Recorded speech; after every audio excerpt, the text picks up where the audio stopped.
بسم اللہ الرحمن الرحیم۔ السلام علیکم۔ ایک مرد دین پر، ایک فرد دین پر، ایک عورت دین پر، پورا گھرانہ دین پر۔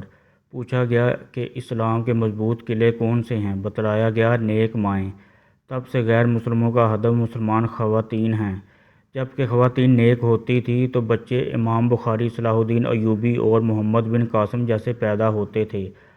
آج کی خواتین کا یہ حال ہے کہ نماز میں کتنے اعضاء چھپانے کا حکم ہے یہ بھی نہیں پتہ۔ عورت کے لیے اللہ تعالیٰ کا کیا حکم ہے نہیں پتہ۔ میاں بیوی کے حقوق کا نہیں پتہ۔ کن عورتوں پر لعنت کی گئی؟ جہنم میں عورتوں کی کثرت کیوں نہیں پتہ؟ جنتی عورتیں کون نہیں پتہ۔ اگر ماؤں کا سارا دن موبائل ٹی وی پر گزرے گا تو بچے بے نمازی اور بے ادب ہی پیدا ہوں گے۔ خدا را دین سیکھیں۔ امت مسلمہ کی بیداری مسلمان خواتین کی تربیت سے ہی ممکن ہے۔